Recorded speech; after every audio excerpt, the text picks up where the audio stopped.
আসসালামু আলাইকুম সবাইকে। কেমন আছো তোমরা সবাই? আশা করছি তোমরা ভালো আছো, সবাই সুস্থ আছো। আলহামদুলিল্লাহ, আমরা আল্লাহ পাকের ইচ্ছে ভালো আছি। আমি নতুন দিনে নতুন আরেকটা ভিডিও নিয়ে চলে আসলাম। নতুন বলতে এটা ছিল আমার কালকের ভিডিও। কালকে আর কিছু কাজ বাকি ছিল, ফ্যান মোছাটা আর ঝুল ঝাড়ুটা বাকি ছিল। মোটামুটি আল্লাহর রহমতে সবই করা শেষ রোজার জন্য। যেহেতু এটা আমার কালকের ভিডিও ছিল আর একটা দিন বাকি ছিল রোজার, সেই জন্য ভাবলাম যে এই কাজগুলো আর বাকি রেখে লাভ কি, এটাও করে ফেলি। যেহেতু পবিত্র মাহে রমজানের জন্য সবই প্রস্তুতি আল্লাহর রহমতে নেওয়া শেষ, আর এই কাজটা আর বাকি রাখবো কেন। যদিও ঝুল ঝাড়ু ফ্যান পরিষ্কার কিন্তু সপ্তাহে করতে হয়, সপ্তাহে না হলে 15 দিনের বেশি তো আর যাওয়াই যায় না। প্রচণ্ড ধুলাবালু আমাদের এখানে, দেখা যায় যে অনেক ঝুল হয়, ফ্যানে ময়লা হয়। সেক্ষেত্রে তো 15 দিন কিংবা সর্বোচ্চ 15 দিন পরিষ্কার করতেই হয়। সেজন্য ভাবলাম যে সবই যখন করেছি আর ফ্যানটা রাখবো কেন, এটাও পরিষ্কার করে নিই। যাই হোক, আমি ঝুল আর ফ্যানগুলো পরিষ্কার করে নিচ্ছি। এই মুহূর্তে যারা আমার ভিডিওতে তোমরা যোগ হয়েছো, আর তোমরা একটা লাইক দিয়ে শুরু করো, ছোটো একটা লাইক দিয়ে শুরু করো, আর একেবারেই ছোট ভিডিও ফুল অস করে দিও। আর একটা কথা বলে নিই, আমার বাসায় অনেক শব্দ, বিল্ডিংয়ের উপরে কাজ চলতেছে, একটু শব্দ হতে পারে, তোমরা একটু কষ্ট করে ম্যানেজ করে নিও।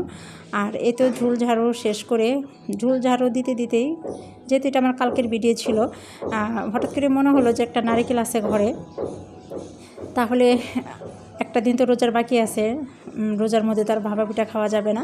সেই জন্য ভাবলাম যে ভাপা পিঠা বানিয়ে খাই। হঠাৎ করেই মনে হলো এটা, কখন যে কার মনে কী আসে সেটা তো আর বলা যায় না, আর কখন যে কী খেতে ইচ্ছা করে সেটাও বলা যায় না। হঠাৎ করে আমার ভাপা পিঠা খেতে ইচ্ছা করলো, ভাবলাম যে যখন নারিকেল আছে তাহলে ভাপা পিঠাটা বানিয়ে ফেলি, আর মাত্র কয়েক ঘন্টা পরে তো সেহরি খেতে হবে, সেই জন্যেই ভাপা পিঠাগুলো বানিয়ে ফেললাম। আর এবার আমাদের গুড় দিয়ে, আমরা খেজুরের গুড় দিয়ে ভাপা পিঠা খেয়েছি, নারিকেল দিয়ে আর খাওয়া হয় নাই। সেই জন্য ভাবলাম যে যেহেতু নারিকেলটা পেয়েছি, ভাপা পিঠা বানিয়েই খাই।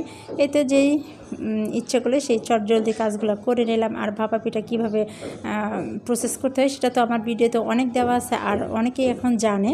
সেই জন্য আর ফুল ভিডিওটা দেখালাম না, কারণ এটা ফুল দেখাতে গেলেও তো অনেক সময়ের প্রয়োজন, সেই সময় তো তোমরা কেউই দেখবেন না আমি জানি।